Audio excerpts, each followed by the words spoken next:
to Mummies of Ancient Egypt. The mummification process used by ancient Egyptians was highly ceremonial in nature. The different types of mummification took into account the social level and richness of the deceased and even included animals. The most expensive was that reserved for the pharaoh and the royal family, as well as some of the wealthiest members of the court.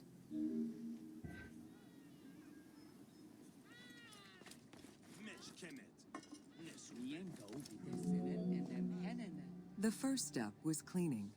Once bodies arrived at the mummification site, they were placed on inclined tables while the bodily fluids drained away. They were then cleansed by priests until they were deemed ready for the purification process.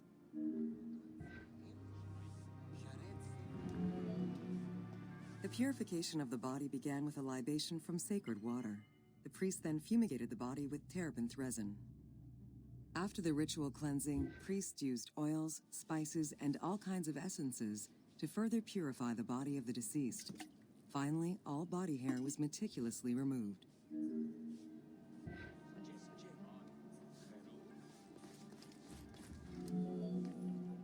Once the body was properly purified, embalmers removed the organs, following very specific procedures. First, the brain was extracted by inserting a spoon through the nostril to break the ethmoid bone. Then, using a spatula, the pieces of the brain were removed as thoroughly as possible. What matter remained was extracted after a process of liquefaction, achieved through the use of a caustic liquid. The cranial box, once emptied, was rinsed and disinfected with palm wine, and then stuffed with strips of linen cloth and liquefied resin.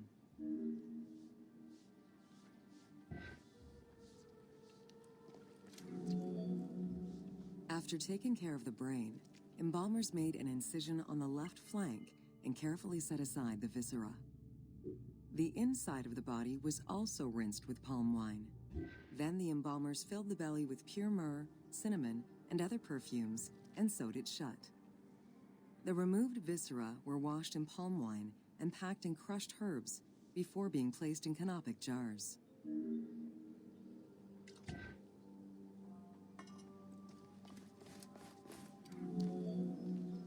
Canopic jars were placed close to the sarcophagus or kept in a chest nearby. At first, the viscera were wrapped in tissue and placed in the vases. As the ritual requirements became more elaborate, ointments, spices, and even water and natron were added to the process.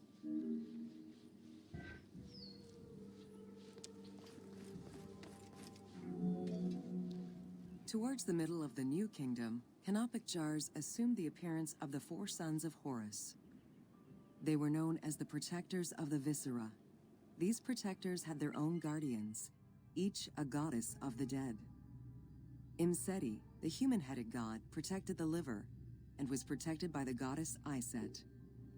Hapi, the baboon-headed god, protected the lungs and was protected by the goddess Nephthys.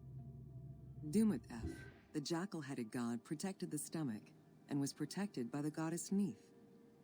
And finally, Kepisenuef, the falcon-headed god, protected the intestines and was protected by the goddess Selket.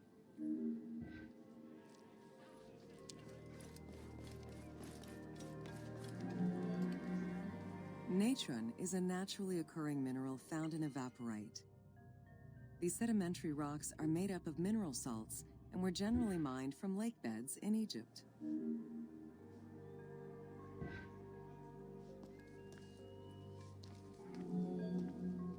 Embalmers used natron as a desiccant to dry the flesh and stop the corpse's putrefaction process. Once the body was cleansed and eviscerated, the deceased was covered in natron for about 40 days. Once desiccated, the body was prepared to be wrapped in strips of linen.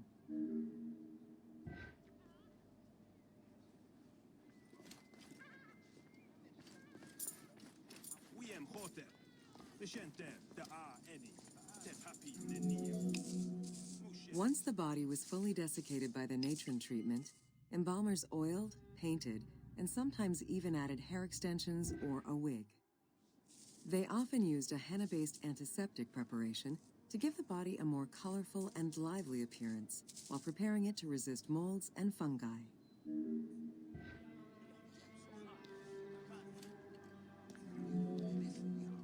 Next came the phase which gave mummies their most well-known appearance, the wrapping.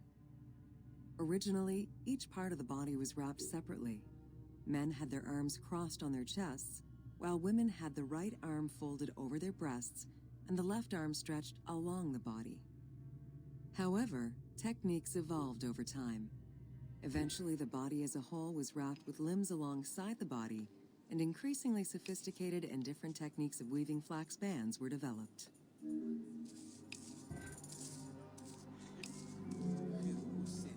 In addition to the jewelry and amulets arranged on the skin of the deceased, amulets were also carefully inserted into the weaving of the linen strips. Each amulet was linked to a myth or to an ideological belief related to rebirth.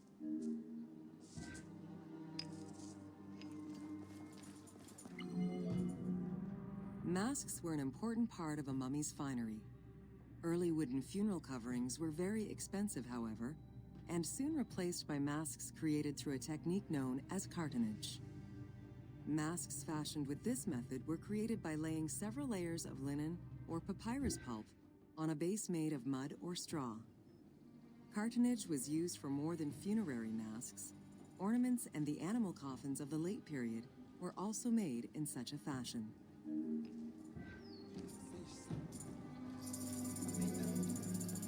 Cartonnage evolved to cover the entire body of the mummy during the 22nd dynasty. The mummies were placed on a board inside a rigid envelope of cartonnage, which was laced at the back with a string. Extremely cost-effective and visually pleasing, this technique was very popular through all layers of the society.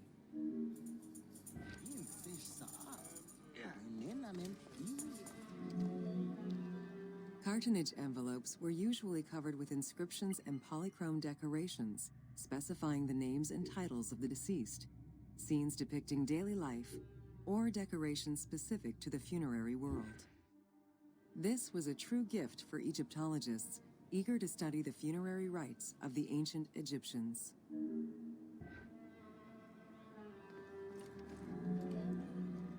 Once the mummy was properly wrapped and adorned, the embalmers proceeded with the ceremony of the opening of the mouth. A vital step of the funerary process, this ceremony was meant to bring back to life the deceased themselves or an object representing the deceased.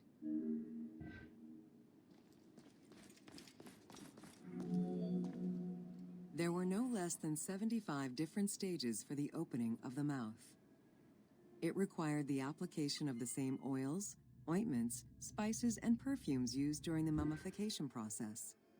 Makeup was sometimes part of the process as well.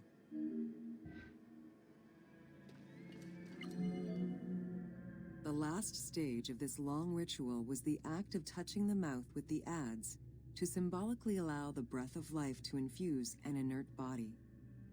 Its performance was reserved for a very specific set of people: priests who wore the mask of the god Anubis, a close relative of the family, or by the heir to the throne.